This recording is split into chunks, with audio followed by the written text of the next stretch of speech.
Thank you. Thank you for sharing where you are at. I hope you're having a good start of the day. And welcome to those that arrive a little late. So we start all together. So I would like to welcome us into the dark of the force. We're going to go now into the impact of dams, their perverse subsidies and loans, and relation to climate change. And for that, I would like to invite us Afonso Duó first. Please come on stage with us. Yeah, you can have a seat, and we'll have also three speakers online. They are Christoph Auer from the University of Natural Resources and Life Sciences from Vienna. They are Rui Kortz and Andrew Ralev. I'm not sure if he's already in. Welcome Rui, welcome Christoph. So we'll start with Christoph. And we'll have a presentation about hydropower dams' impacts in relation to climate change. He's a teacher in Vienna, University of Natural Resources and Life Sciences. Welcome, and thank you for being with us. Yeah, welcome everybody, and thanks for the invitation to present here at the European River Summit. Unfortunately, I couldn't make it to Portugal, but it's a pleasure for me to present here online about some general basics and one selected case study from Albania dealing with the climate change impacts on hydropower production and what is sometimes hidden when we talk about the dark side, sometimes hidden in the evaluation of hydropower plant. So the general basics are, when we look on several studies about what is predicted as a kind of impact in future due to global warming on the hydropower production rate, that is mostly dealing with changes in temperature or changes in precipitation and the consequences on the runoff, and therefore the consequences on the volume of water which can be used for hydropower production. So these are the most frequently used parameters when it's coming to an evaluation of the future impact of global warming on hydropower. But what is often forgotten is the impact of sediment dynamics, which also has a severe impact in some cases on the hydropower production rate, or even on which concept of hydropower can and has to be applied on a specific site. So it's this sediment dynamics is somehow is opening a kind of crossroads, also from a technical and economic point of view, concerning in which direction hydropower can go in future. And this is what I want to underline with some slides and the case study from Albania, that it should be not forgotten, or in another way, it can be used also as arguments against some of the hydropower projects. Yeah, so on the general basics, when you look through the web on global available data about climate change impacts, as I said, you frequently find maps like this, where you have a correlation predicted about regional warming and precipitation change. So in general, the more robust models, they're forecasting that you have more precipitation in future in the tropical areas, less precipitation in the subtropical areas, and in the high altitudes, you expect also more precipitation. So very generally speaking, but these are what the most of these robust models are predicting on the globe as a forecast. But when you look on the climate change impacts on the global soil erosion, this mostly follows this path of increased precipitation that you see here, what is in figure D, that for the tropical areas, more soil erosion is predicted due to this increase in precipitation. But I'm not 100% agreeing with this study presented recently by Borelli et al., because we also have in the subtropical climate zones this situation that we're becoming drier due to less precipitation. And this means, so I'm not sure if, okay, yeah. So This means when you have less precipitation and then probably less vegetation cover, that this area will cause or will face more higher erosion rates, right? And these higher erosion rates also impact dam production rates, dam situations, and in general the hydropower as it all. Therefore, it's necessary, also looking at the global perspective, that these dam projects need to be evaluated from both the hydrological side and the sedimentological perspective. And you see here, and I think most of you are familiar with this map, it's from Global Dam Watch. You see here the distribution of larger dam facilities around the globe. And those projects are sometimes, when they have been developed or implemented, somehow technically or economically problematic. And this should be underlined by a case study from Albania, where we just evaluated that wrong concepts are frequently applied in this kind of hydropower setting up hydropower in a river environment. So what are the problems with having these dams? So in generally, we are using these dams in high altitude areas, in mountain areas, where it's the target to capture all the flow by glacier melting, by runoff, to operate the facility. So it's not targeted to have a kind of overspill due to floodings like it's happening when you're placing one of the storage facilities, like these dams are, in a river environment with a large catchment. So these dams, these storage power plants we are using from a technical perspective are really just designed for the high-head region. And the problem is when you put these dam facilities into rivers with a large catchment, then you have a kind of frequent overspill due to flood events, because they cannot, with this huge catchment in the background, they cannot capture all the flow coming in. And therefore, it's something frequently occurring that you have the floods waves moving through the impounded sections, like it's also indicated here by the Three Gorges Dam in China. So one of the most famous examples concerning this, where also the spillways have been technically designed for this kind of frequent overspill. And the problem is when you're having this, and this is the case study from Albania, and we're talking from the Diosa, and we evaluated in a project 2 of planned hydropower facilities there. And when you're looking at the gauging information which is available, you see that the turbines can operate only to a maximum discharge level. So this is also something which should be kept in mind when we talk about hydropower production and climate change impact in general, that these high fluctuations in discharge we're expecting are causing problems from a technical perspective to the turbine operations, because they're only designed for a certain discharge level. And when you have prolonged drought periods, it means that sometimes these turbines have to be stopped because they are not functioning anymore from a technical perspective. On the other side, when you have these more occurring short-term high flood events, that also can not handle this amount of discharge. So this total amount of discharge calculation used for hydropower operation has to be separated into the drought periods, into the flood periods, and both are not that usable for hydropower production.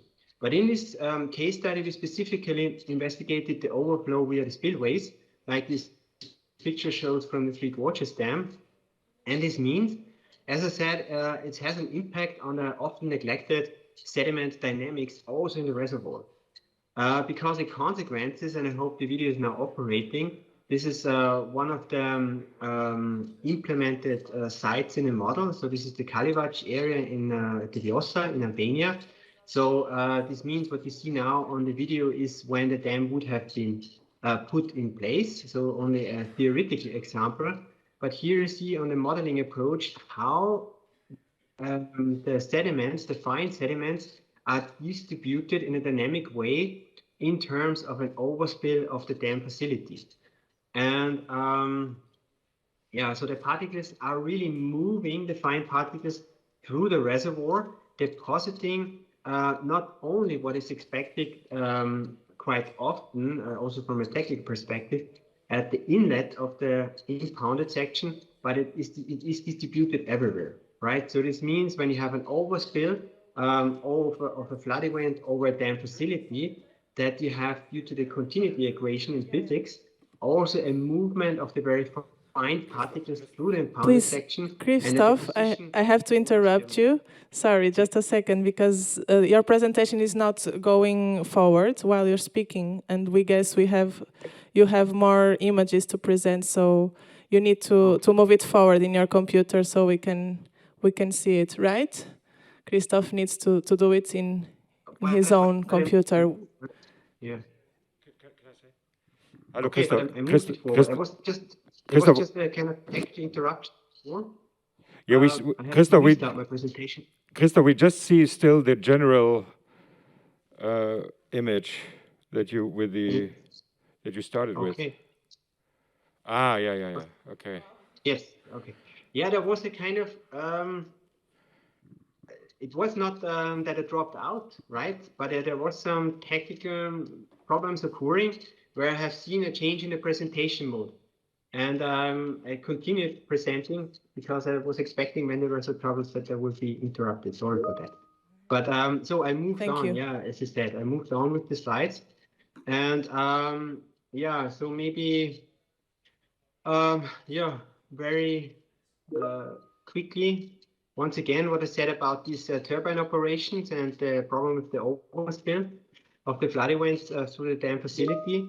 And this is what it means when you have this fine sediment distributed in the impounded section when you have the overspill of the flood event, right? And what is important to consider, and this is something technically really required concerning hydropower management, that you have to to guarantee an operating bottom outlet. This means this is the only way that you have a controlled release in case of emergency, a controlled release of the water out of the reservoir, and you can lower the water stage in a controlled way. And when you have the sediment dynamics in the impounded section, the fine sediment are distributed at every flood event because you have this overspill. This means that you have a clogging of the bottom outlet immediately from the first year of operation.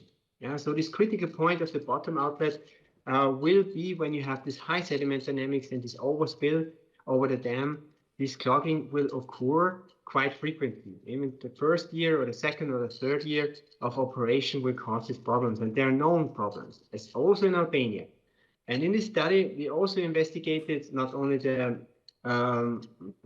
predicted impacts of the dams for the Vjosa River, but we also evaluated the Devol hydropower plant, which is already in place, and where we can exactly see the problems due to the high sediment dynamics, causing not only all of these ecological issues for the downstream areas, but also the technical and economic problems. So here is the Ilovats power plant at the Vjosa, the planned one, not the built one. And here we're having the Devol, right?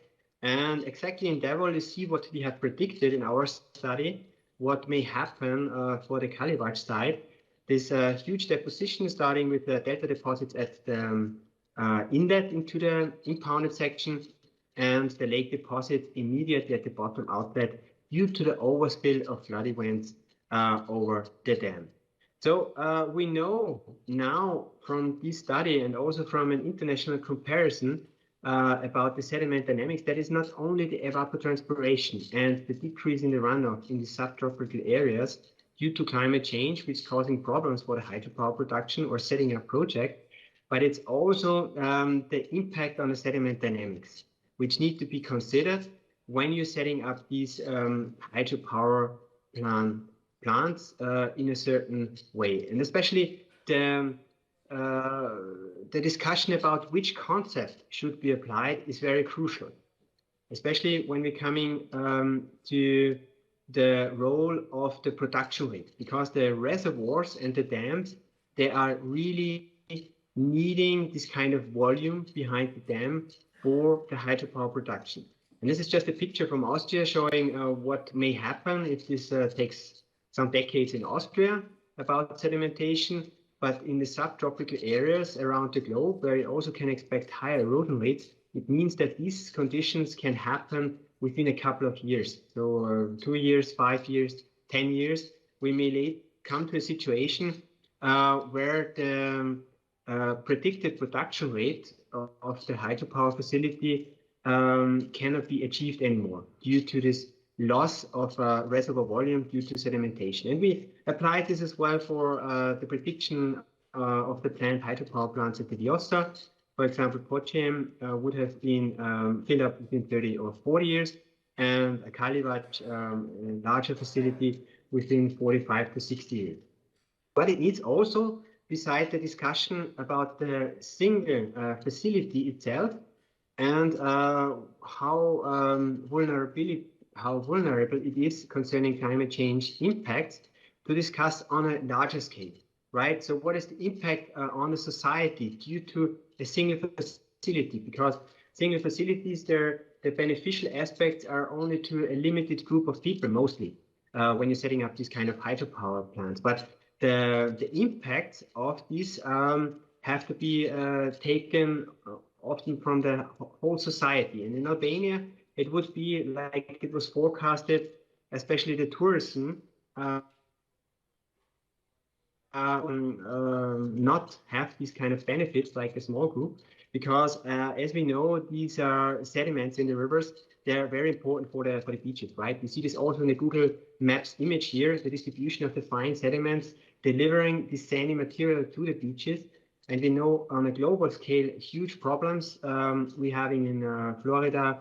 We are having in also in other parts in Italy, where in February, the sandy material has to be transported artificially to the beaches, where in summer the tourists are having fun.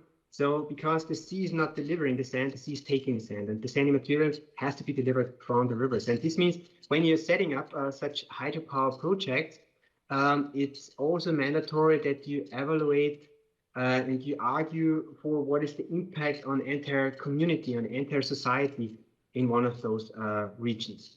So there's some illustrations just only showing that those rivers which are delivering the sand to the sea, that they're keeping the life of the beaches, right? And when you have a degradation due to hydropower plants, like it's in the north of Albania, you see that the coastline doesn't look that dynamic anymore, do not have this kind of sandy beaches, and even islands are disappearing. So this means, in summary and conclusion, that when we talk about climate change impacts and hydropower, that we should not forget about the superimposition of negative impacts, right? So it's not only what we frequently find in literature, that it's an increased evapotranspiration and therefore a loss in runoff, but it's also that we're facing higher erosion rates, and this can be expected from many parts around the globe. And there is a critical evaluation needed for these various hydropower concepts. So, you know, we have the run of the river hydropower plants and we're having the storage power plants. And as I said, this example of the plant dams that we also showed, that sometimes you're using wrong concepts also from a technical perspective for a kind of hydropower project. So you cannot set up storage power plants in large river systems where you have this frequent overspill annually, and therefore causing the sediment dynamics in the impounded section, causing all the severe problems, also from a technical perspective. You know, not having this focus now on the ecological ones because there are other speakers highlighting this, but just underlining that's also from a technical and economical perspective problematic to use wrong concepts of hydropower for areas where you have this high erosion rate. And when you think about the requested ecological standards, which hopefully will also be on a global scale implemented in future, when we talk about residual flows and restrictions for hydropeaking, this will cause additional cost for the netto production rate. So in addition to what we were talking about, climate change impacts on precipitation, on sediment dynamics, also this residual flow which is needed, and hydropeaking mitigation will cause additional problems. And the last point is also very important that it is necessary to evaluate the local and reach scale disturbance in hydrology and sediment dynamics on the catchment scale for the trade-off between the benefits and costs for entire society. So this is also a very important argument, which I think is commonly used. So this is not new, but it can be really supported by our findings, what we did on the sediment dynamics or the impacts of hydropower on sediment dynamics, that is really societal problems, causing societal problems, because hydropower companies, they're having a license for about 20 years or 25 years, and then maybe the reservoir is filled up, yeah, and it cannot be used anymore in future for what it was built for. But then also the society has to take care about this industrial ruin, and also from a financial point of view. And this is also an argument I want to bring into the discussion, not to forget about the sediment dynamics and what will be possible consequences on a larger perspective. So with this, I'm done. Sorry for the technical problems and that I moved on without showing the slides, but I hope that you got the main points, and yeah, I'm open for questions and discussion. So thank you. Thank you, Christoph.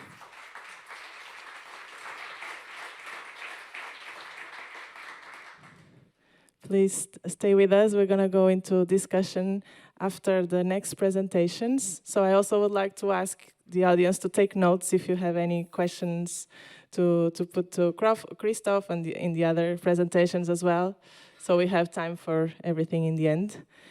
And I would like to ask the speakers online from the technical team to speak a bit slower so the translation can happen. And I want to know if I can already present the next presentation. Rui Cortes, are you online? Is it all set? Yeah, thank you. Welcome. Thank you for inviting me.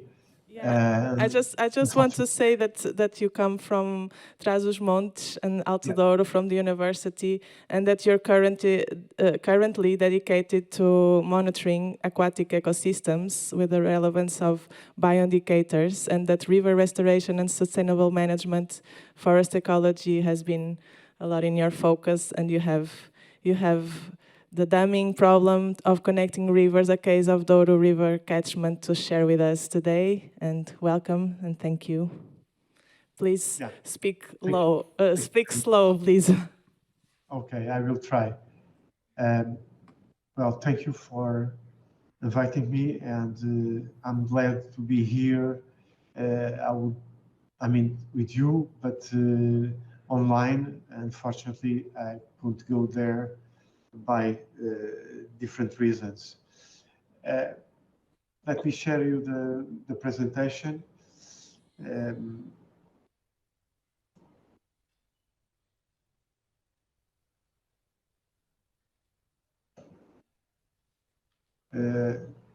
I don't know if you are, yeah, okay. It's already there. So I'm going to present you the case of the River Douro, and my presentation is somewhat linked with what Christoph told before.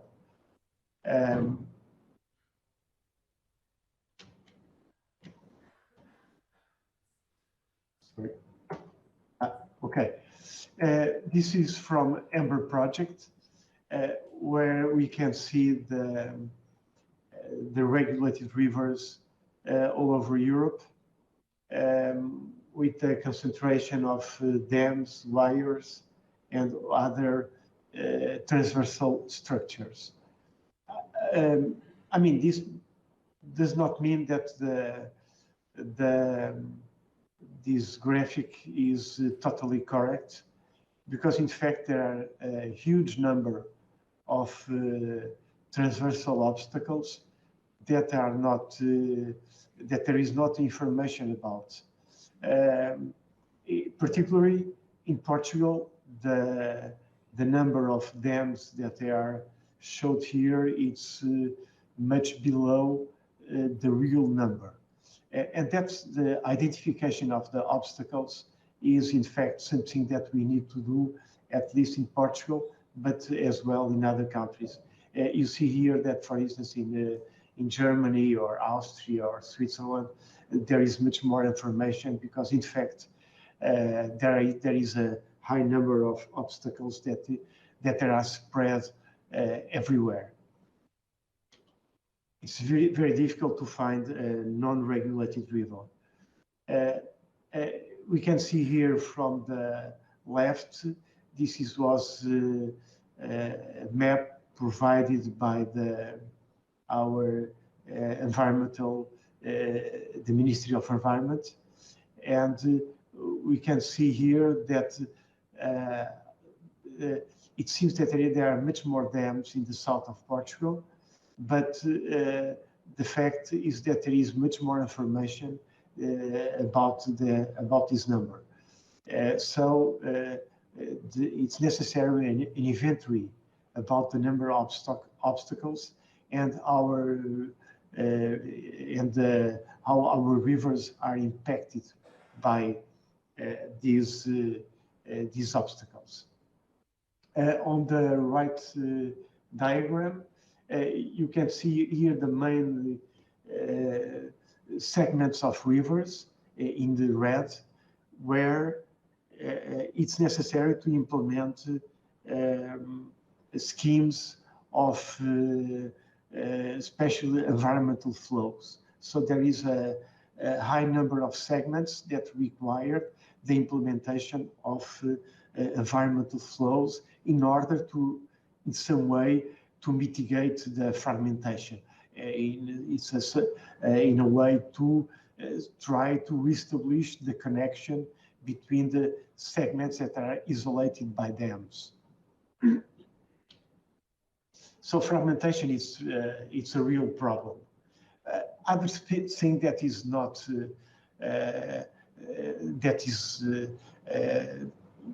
gives us some concern, and it has been there is a high number of research on last years. It's about the greenhouse gas emissions from hydroelectric dams, but also from irrigation dams. That it has a very strong influence in the global warming. The greenhouse gases are often portrayed as non-existent by the hydropower industry and have been largely ignored in global comparisons of different sources of electricity. And the same happened in Portugal when with the new dams that are being built in the north of Portugal, especially in the River Tâmega, which are being built at now our days. And however, the life cycle assessment of any hydroelectric plant shows that GHG's emissions occur at different phases of the power plant's life. And that comes from the decomposition of the sediments. You can see here from these figures that the greenhouse gases are released from the upper layers, from the reservoir, but they are also released from the bottom outlet that you can see here down. So there are these the main this how the emissions occur caused especially in hydroelectric dams. But as I told you before, other types of dams like irrigation dams, they also have production of greenhouse gases. Here you can see that the decomposition of the sediments occur in the benthic zone of the reservoirs, which may induce the production of greenhouse gases, which, after all, end up being released to the atmosphere. The quantification of the methane emissions that they are spread by bubbling or by diffusive flux are very important because they are strongly associated with the global warming potential. In fact, methane is about 25 times higher than carbon dioxide in the effect of global warming. So it's very important, the quantification of the release, especially of the methane, but also of nitrogen oxides, which after all, they are even increased with the increase of the temperature in the sediments. So global warming will contribute more for this production of these fluxes of carbon from the reservoir. Even if we release if there is a dam decommissioning, there is still a notable amount that cannot be ignored and should be taken into account when considering the construction and release sizing of hydroelectric dams. As you can see, especially in summertime, there is a thermal stratification. You can see it in the right, which means the hypolemnium is isolated from the epidemium, from the upper layer. And in these cases, often occur anoxic situations. This anoxic situation, so this deficit of oxygen in the hypolemnium contributes highly to the fluxes of carbon from the reservoir, which also means that all aspects related with eutrophication also contribute to a higher production of methane and nitrogen oxides. How to mitigate this phenomenon? The main aspects are with the possibility of creating superficial diffusers of air or oxygen in the reservoir, or also to inject air into the bottom outlet. You can see here, for instance, the bottom outlet may create a high production of methane, and the injection from the upper part of the reservoir to the bottom will decrease the effects of the methane production. Other aspects for mitigation are related with hypolimnetic circulation. Like I told before, there is often a deficit of oxygen in the bottom of the reservoir. If we create circulation between the upper layer and the bottom layer, we will improve the conditions, the water quality in the reservoir. Other aspect is the production of cyanobacteria. Cyanobacteria, which are toxic and affect the water uses. If there is a circulation in the upper layer, it may decrease the production of cyanobacteria, which, as we know, is higher in conditions of eutrophication. So it's very important to monitor the water quality in the reservoirs. Like I told, the global warming contributes highly for the production of greenhouse gases. And in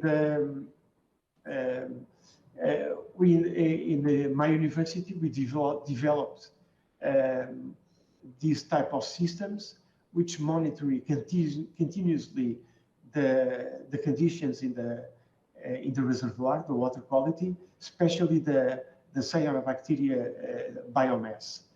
So when it reaches a certain peak, it gives a sign in our lab, and we know that the reservoir has a high production of cyanobacteria, which also increased, like I mentioned before, with conditions of eutrophication. So it's very important to have a continuous monitoring in order to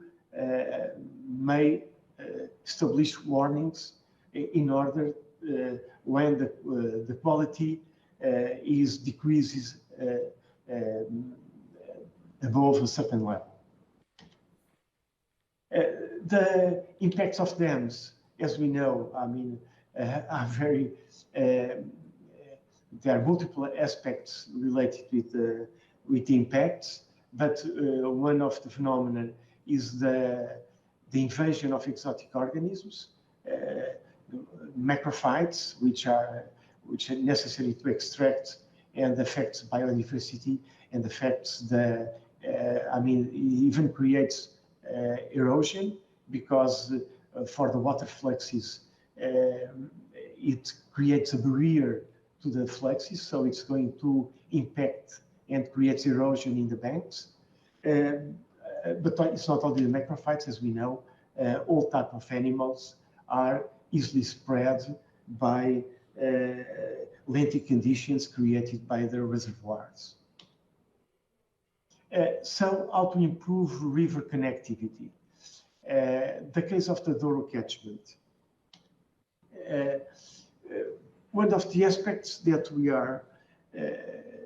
we deal is that is still in Portugal politically not a crucial aspect, but we wanted to introduce it in the, I mean, in the public opinion, is the possibility of removing dams. In this case, for the Douro catchment.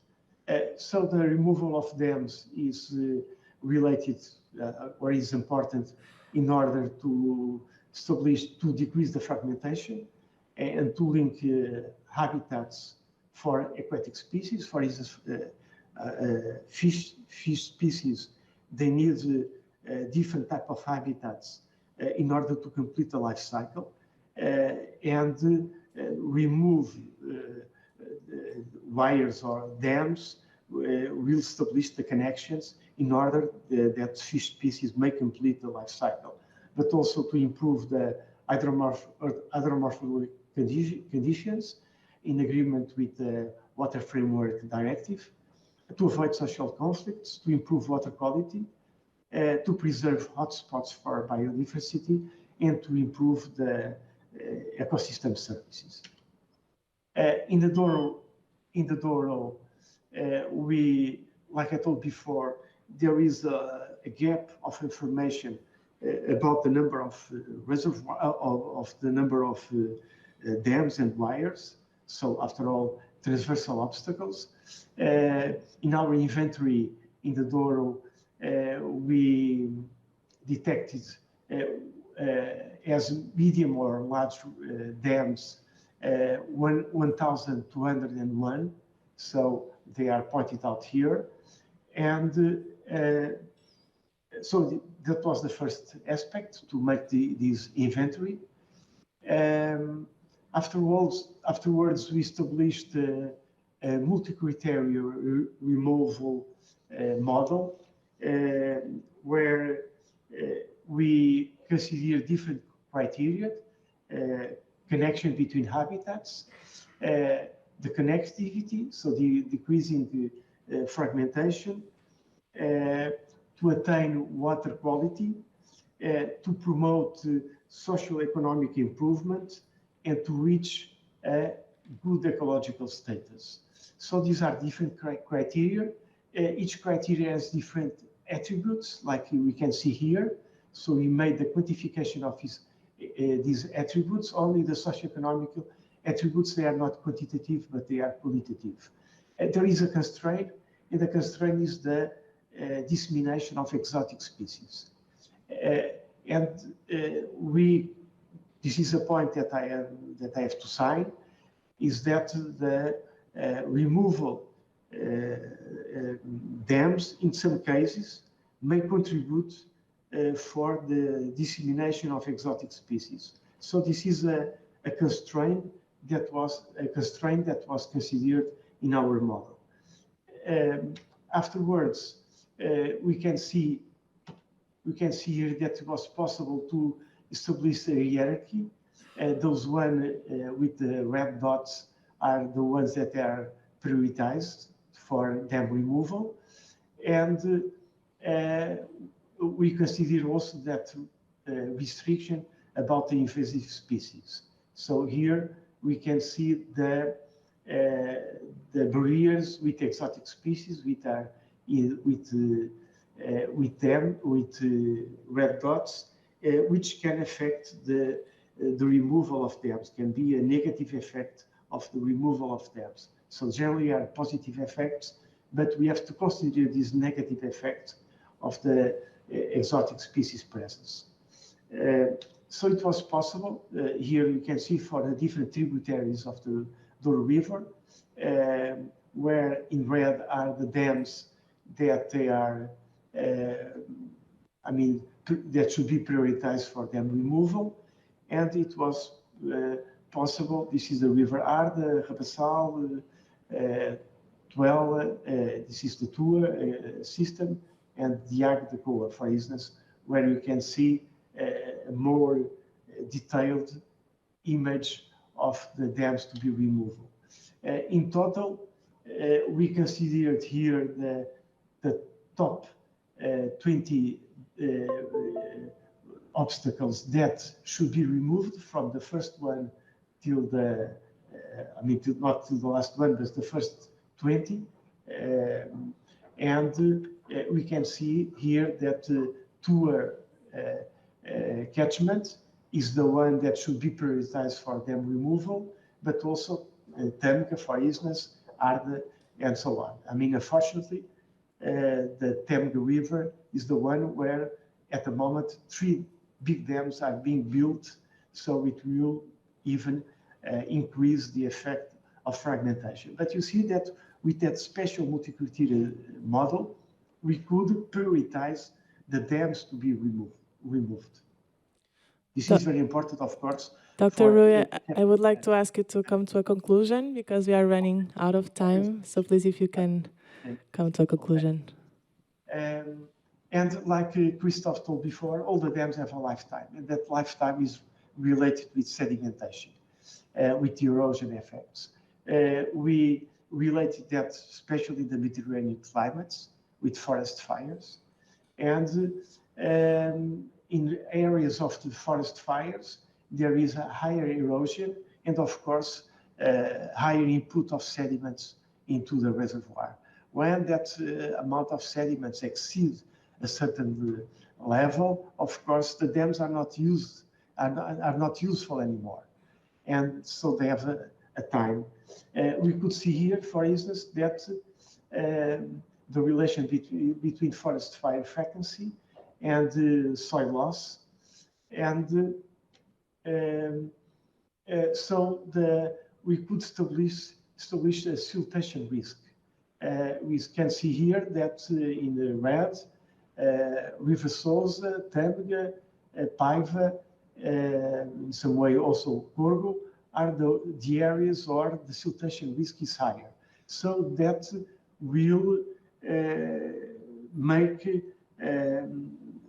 will decrease the time, the lifetime for the dams here. So this is a problem, and this problem, like I told, is in our climate very much related with the forest fire, which of course forest fires are also dependent on the climate change. So was the example for the Douro River. Thank you for your attention, and that's all.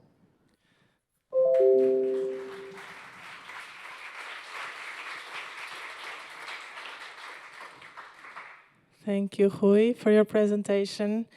And now I would like to introduce you to Andrei Ralev. I hope he's online with us already. He comes from Bulgaria. He's an ornithologist and environmentalist from Bulgaria, and since 2002, he has been working in nature conservation projects with different NGOs and experience in different continents. He's specialized nowadays in protecting rivers and forests, impact from dams on biodiversity, and is connected with Bern Convention, Habitats Directive, Nature 2000 networks. And he's gonna tell us about public money versus pristine rivers. Andrei, I ask you to really keep mind on time because we really need to be assertive with that. So 15 minutes and no more, so we can have discussion afterwards. Welcome. Yeah. Good morning, everyone. I'm sorry that I cannot come to Portugal. I have been only once to Portugal, but yeah, I'd love to come back. I will present the financial part of dams and hydropower plants because it is quite difficult to stop the harmful projects if we don't stop the money. So let me check if the presentation goes well now. It should be.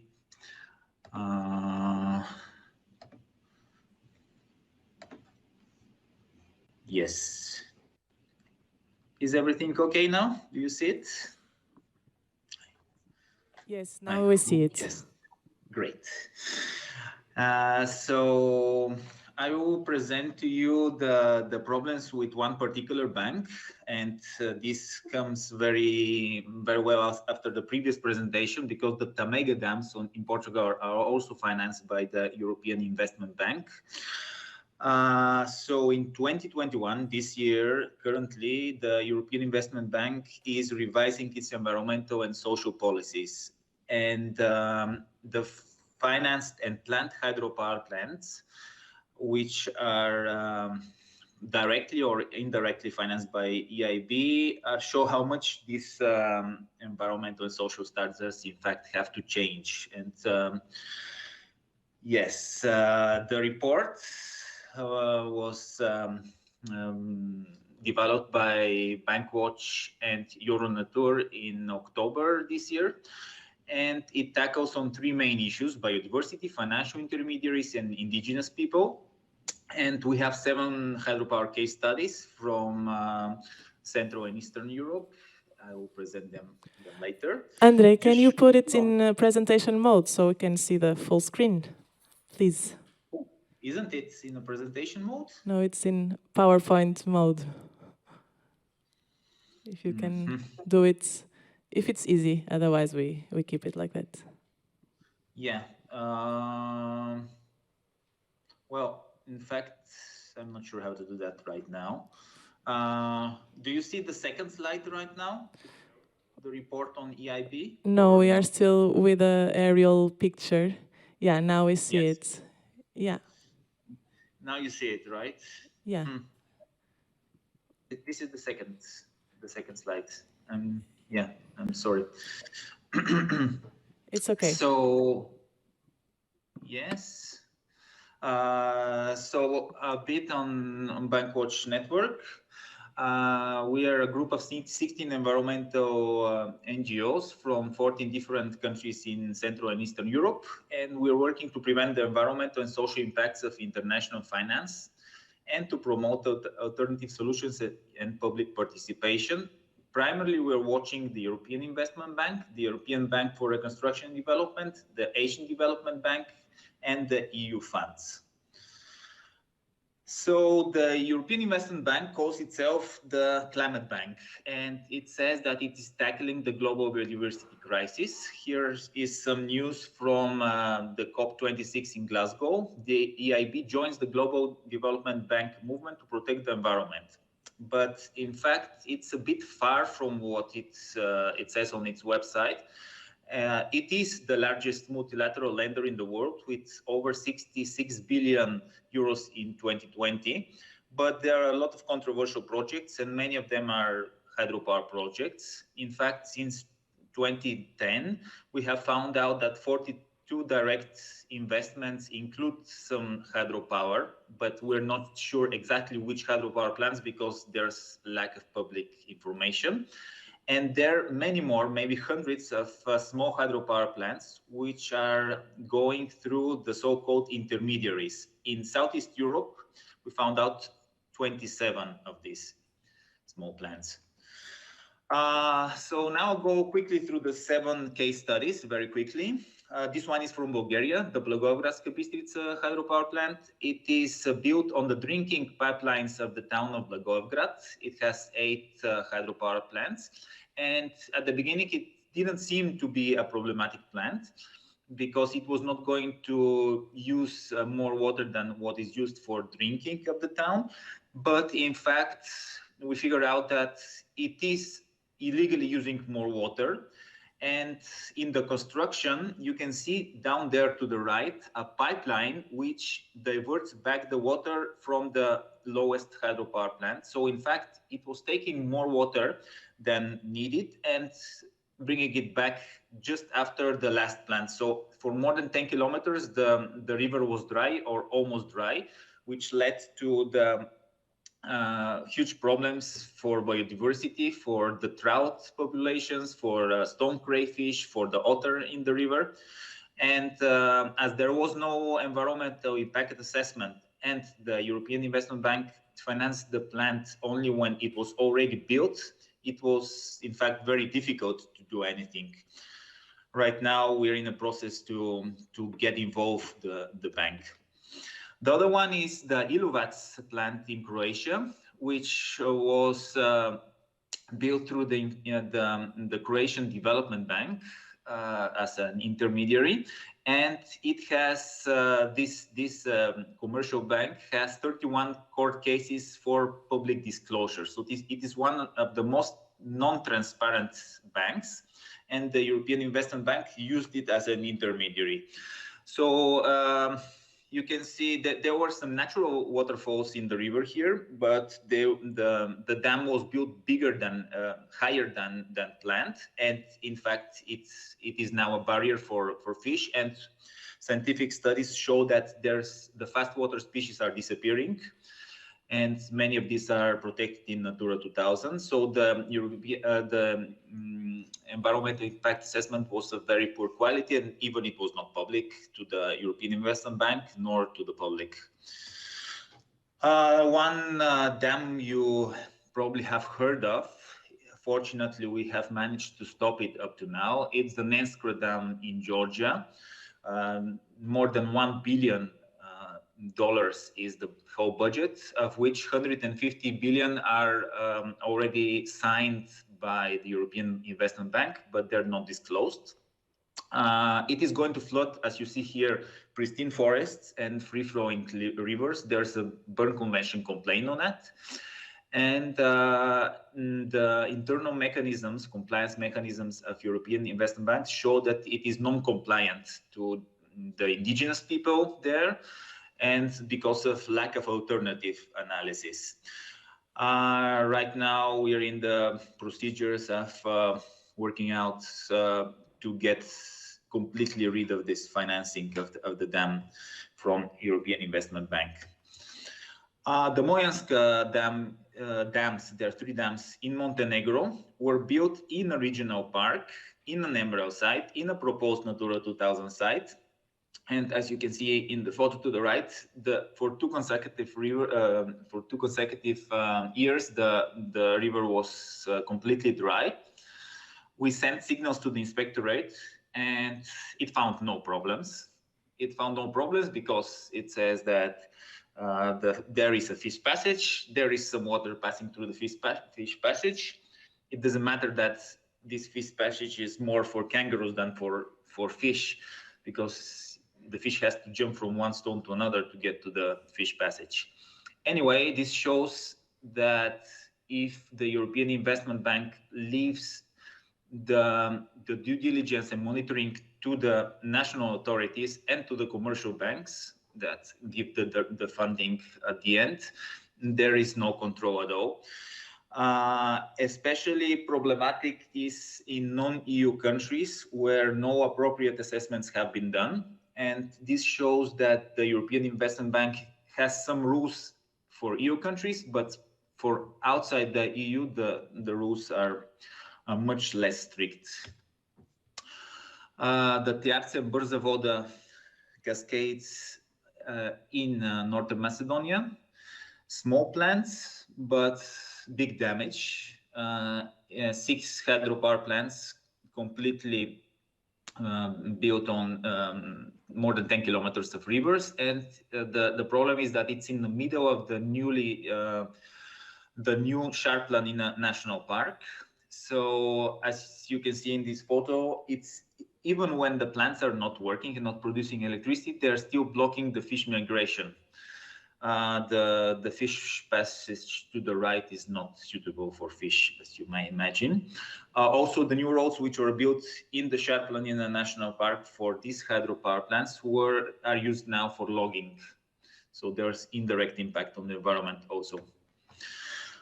The Beli Kamen and Komal on Crni Rzev in Serbia. There was a study by WWF Adria. We're partnering with them. And it showed that the good quality of the Crni Rzev River is converted into poor quality below the dams. And this was, we were using the macro zoobentos indexes for that.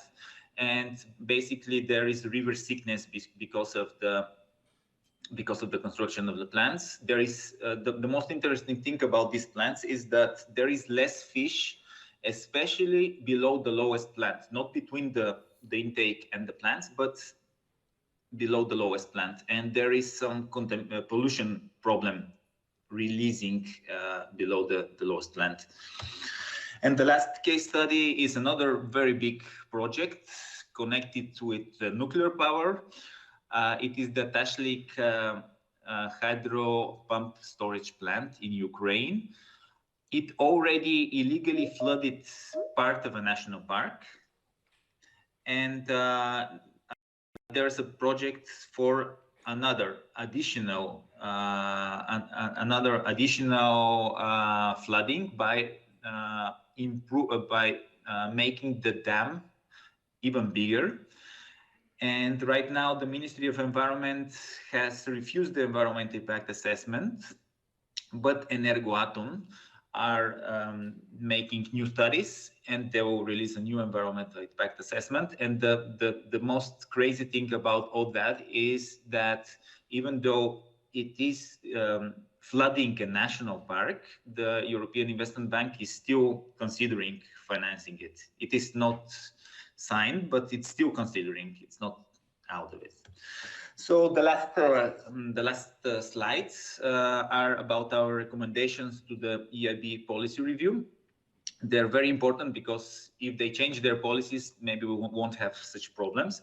On biodiversity and ecosystems, one of the most important things is to apply the precautionary principle for all the finance, which means that if the impacts are not known, and there is not enough scientific data, then the activities should not continue. The other thing is about no-go areas for investments. We want at least pristine forests and free-flowing rivers to be no-go areas for investments, because that is simpler than doing environmental impact assessments and show at the end what problems can be there, but also because it's the last wilderness we have in Europe and the world. To require appropriate assessments like the ones which are done for Natura 2000, but to be required also outside the EU, it's very important, for emerald sites, for example, and to require all projects to be part of special and sectoral strategic plans, so that to have some strategic impact assessment. On financial intermediaries, there should be a referral list, which means that high-risk projects should be sent directly to the EIB and not to be the due diligence and monitoring done by commercial banks, because as we have seen, they don't have the capacity for that. To require EIB clients to publish the name and locations of all hydropower projects, it took us 2 years to discover some of these names in the Balkans. And to include in the loan contracts that the EIB will be involved in the monitoring. And another thing on indigenous people, it is a problem already in the Caucasus, but especially in Southeast Europe, in Africa. In the Caucasus, we have, as you can see to the right, the Svan people in Georgia, which are not accepted by the Georgian state as indigenous people, but in fact, they have totally different culture and language, and they are indigenous people. So we require that the promoters conducting environmental and social impact assessments to include social and human rights risks assessment. Also, the identification process for indigenous peoples should be consultative.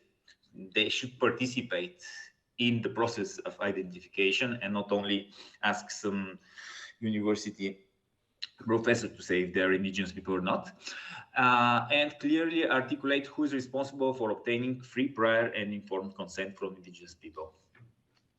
Thank you very much. And if you have questions, I'm ready to respond.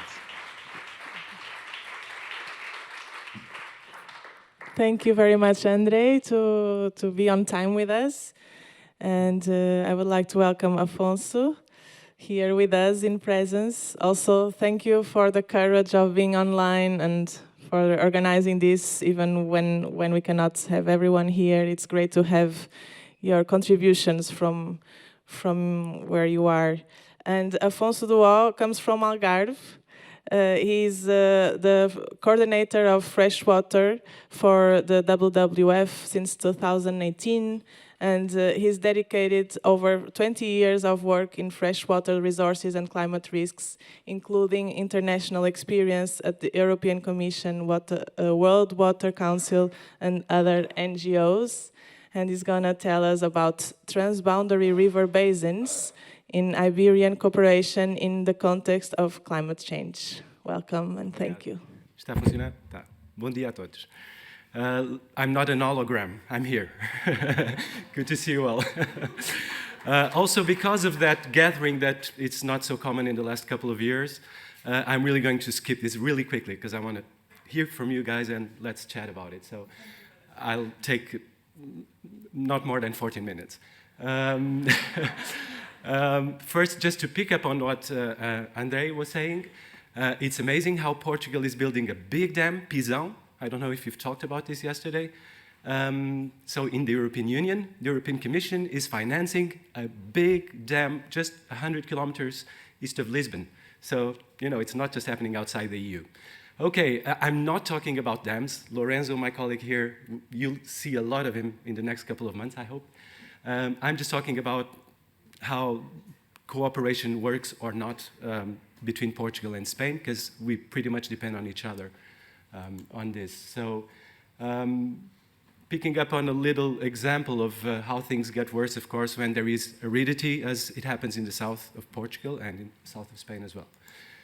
So, you know WWF. For the Portuguese who always make a confusion, Associação Natureza Portugal is the legal NGO that represents WWF in Portugal, but you know, you just can call us the Portuguese pandas, that's fine.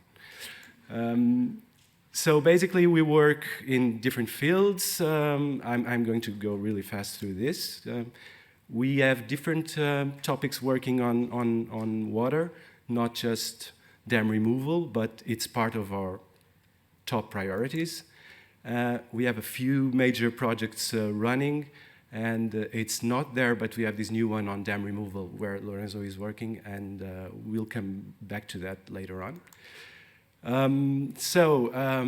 The political context is, of course, of a continent that is mostly spread between transboundary river basins. It's not that common to have only internal river basins. So these basins represent 2/3 of the EU surface. And most of the member states are implementing the Water Framework Directive, as you know, and now a new generation of river basin management plans that unfortunately in Portugal are pretty much delayed, not yet out for public consultation. Member states are obliged to do some kind of coordination. They can opt for a joint management plan, which is really rare, but at least they are obliged to coordinate those that are transboundary. That's where we get to Portugal and Spain. I have a focus on the Guadiana because I live in the south and I've done quite a lot of work in my PhD and postdoc studies, but you can think of it for many other Mediterranean contexts, of course. So what we have basically is we have excellent diplomatic relations. We call it nuestros hermanos, and it's true. But there is really poor common resources that are put in this joint effort. The political will and the mutual recognition are not that good as decision makers and governments like to say. Technically and in the scientific field, the Albufeira Convention that regulates the the relations of shared water resources is very much praised because it was pioneering, it was previous to the Water Framework Directive, but in fact, it is not so excellent because there is an exception regime, and particularly when there is a drought situation, we don't have what we need. So when there is a lot of water, of course, there is not much of a problem. Shared resources are, of course, of key importance for both countries, as I've mentioned. You have a few numbers there to represent that. Of course, even more important for Portugal, that is downstream. There have been a few studies, a lot of studies, in fact, over the last couple of decades on relations between countries that share water resources. This has been crucial in the north of Africa. Think of the Nile with Egypt and Ethiopia, for instance, or of Middle East, of the should exist Palestine and Israel. But when you talk about Portugal and Spain, you can kind of quantify relations through this kind of graphic, of course. Spain is upstream, so they have an upper hand. But it's also good to think on the Portuguese side that you have a bargaining potential because you are in the European Union, you can negotiate, you can complain, and there is also the ideational power, so that it's not just a matter of geography, let's say. I think I kind of made my point here. Yeah, perception. Who's the victim? You know, that has happened a lot of times, like saying, "Oh, look, Spain is robbing our water," and that really makes a point when you are in Brussels. I've picked up the Guadiana because it's an extremely arid river basin that is not so evident for most people who tend to think that you are in the west of the Mediterranean, so it's kind of wetter. It's not. If you go down south, and if you know the southeast of Portugal is pretty much a desert, you have one of the longest dry seasons, which is what is depicted on the map, across the whole Mediterranean, North Mediterranean, at least Mediterranean Europe. You have the highest summer temperatures always in the Guadiana and the Guadalquivir Valley all over Europe, with this average that is above 35 in the hottest months. You have the highest evapotranspiration and solar radiation. So just to make a point that conditions are even more extreme than most people tend to think. Now, going to what is, I think, more crucial for us is the social economic context. And most of the times we are mixing what is dryness to what is water scarcity. And scarcity is a balance or an imbalance between supply and demand. If you don't have demand, you have no drought in the desert, right? That's what I always say. But when you have some resources and the demand is higher than the supply that is available, then you have scarcity. You do have a flow and runoff reduction in most of the Iberian river basins, partly because of climate change, because we are in a zone of the globe where there is a trend for precipitation reduction, but that's not really the key thing. The key thing is that the land use changes and the increase in water consumption is tremendous. So the climate change just makes it worse, but the problem is on our side, let's say, on the human action, direct human action. And part of the problem is that there is still a dominance, although that we talk about a new water culture and a different approach, but still the hydraulic paradigm. So the idea that we can solve water by building a new dam or making a new borehole and picking water from the aquifer is still dominant among most people. So what we have right now is incompatible versions of the river basin management plans, basically because we have different starting points in both Portugal and Spain. We have a poor estimation of runoff and inputs from Spain on the Portuguese water balance. You just count for the flows that are in the Albufeira Convention, and that's it. But it's not always the real case of the water that comes. There is a climate change precautionary approach that is more developed in Spain than in Portugal, but we're still waiting to see the new versions of the plans in Portugal to see if this is improved. And we have different water balances thought on both sides, which makes it really hard to kind of, think of the basin as a whole.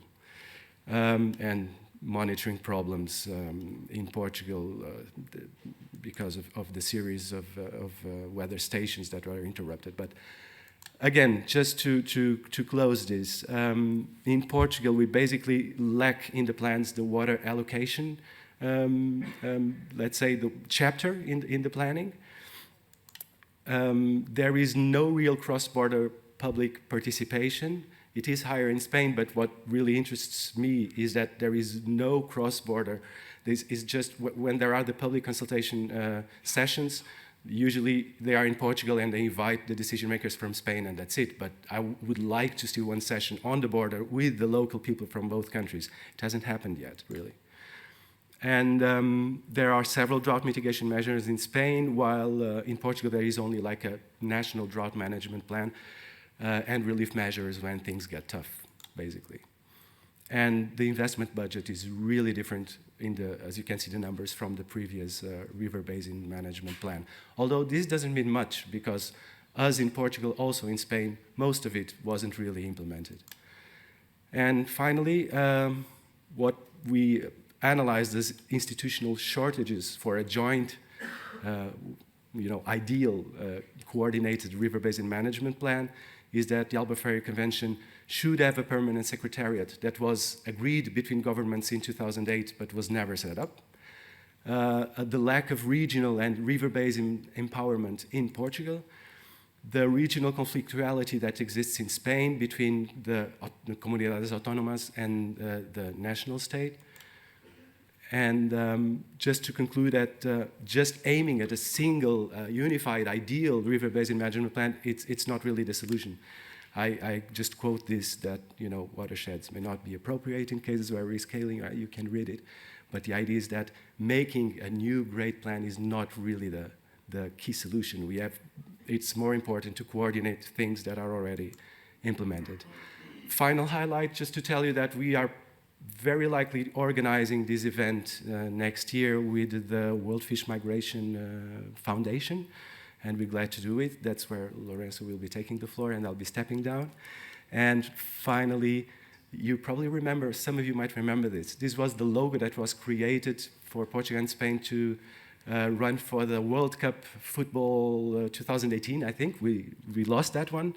But I remember to talk with Spanish colleagues saying that if we'd have a joint national team, it would be the best in the world.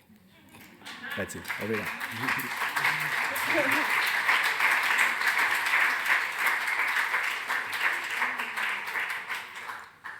Wow. Thank you, Afonso. Have a seat with us so we can have some dialogue. And yeah, thank you for showing us what's in the play when we have transboundary river basins to co-manage between nations. And also thank you to all the speakers before for bringing us so relevant information from academic researches and yeah, that also allow us to objectively understand what's in the play when we think about these so complex challenges we go through. So I would like to open for questions, 2 or 3 questions before we go to break. And anyone that would like to put a question, please come to the microphone. And we also can receive questions from the audience online. Feel free to write them down in the questions space.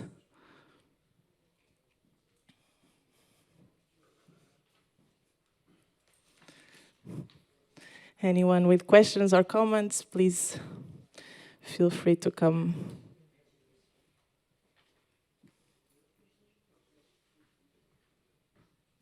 Hi, thank you so much. My question is regarding actually the Portuguese case, because you mentioned before that there is a hydropower, there's a dam that's about to be built and is being financed by the EU. So, we've just saw financing being explained, and also you mentioned sort of the plans, but can you explain a bit more about this case? Because it sounds like it just sounds like it shouldn't be happening, and my understanding is that the Portuguese plan hasn't come out. The river basin management plan hasn't been put forward yet for public consultation. So, just I'm curious about this plan. Thank you. Oh, I don't know really that much about Pisão, but Pisão is the name of this new dam. And what is funny, it's not really funny, it's sad, is that it's going to be financed under the recovery plan that every European country has under the pandemic situation.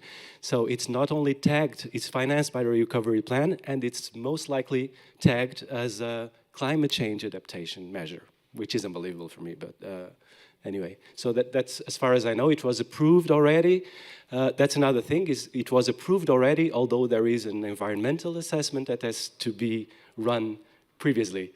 So, I mean, it can be, it can be, how do you say, failed, you know, it can fail. I mean, the environmental assessment can say this is not feasible or allowed, but, you know, that's how things work. The government has already said we're going forward, because it's again, it's what people like to see. It's like, let's make a big work, and most people there in the local area are in favor, so it's kind of hard to. Geota has been working very closely to those populations there. It's not hydropower, it's flood protection. You're right, it's irrigation plus urban supply. Thank you. So we still have time for one or two more questions or comments. And maybe I would like to ask if it's possible to have the other speakers with us in the room in the projection, so we can also ask them questions.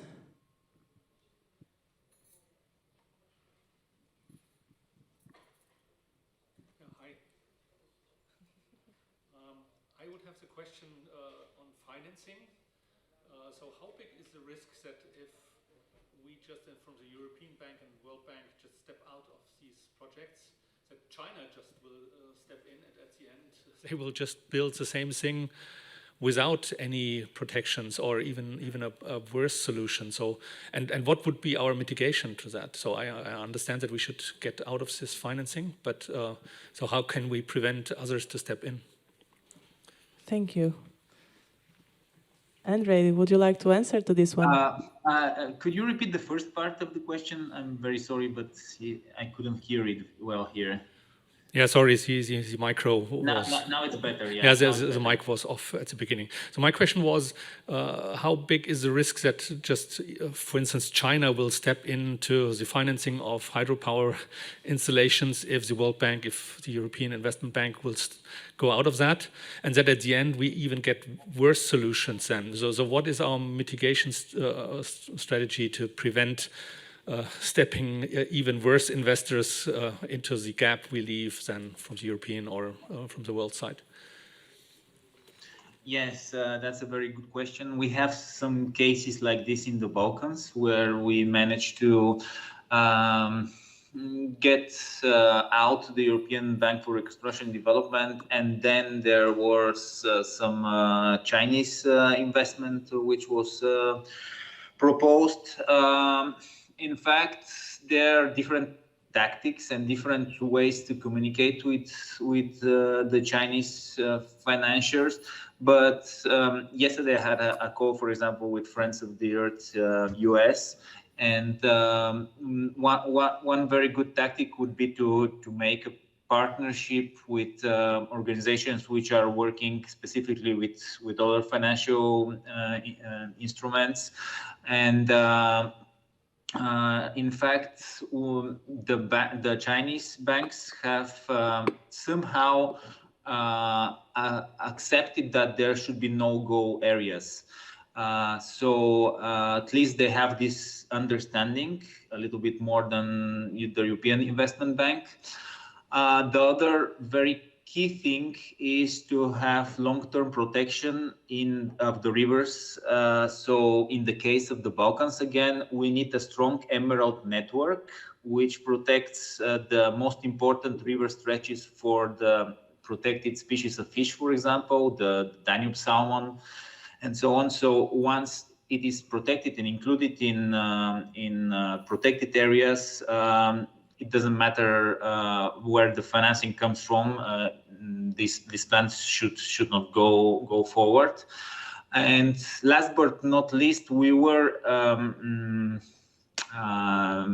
having, we thought about the threat of Chinese finance in the Balkans.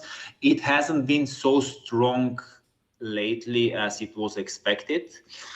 It is once we have the rules which are accepted by some other financial instruments and IFIs, it follows. Maybe it follows slowly, but yeah, it is a good example that can be accepted also by the Chinese development banks. Thank you, Andrei. Okay, so is there any other questions or comments before we go to coffee break? Or if there's no burning question, I would like to invite us to go to coffee break because we also have to come back at 11. You have, yeah. Last one.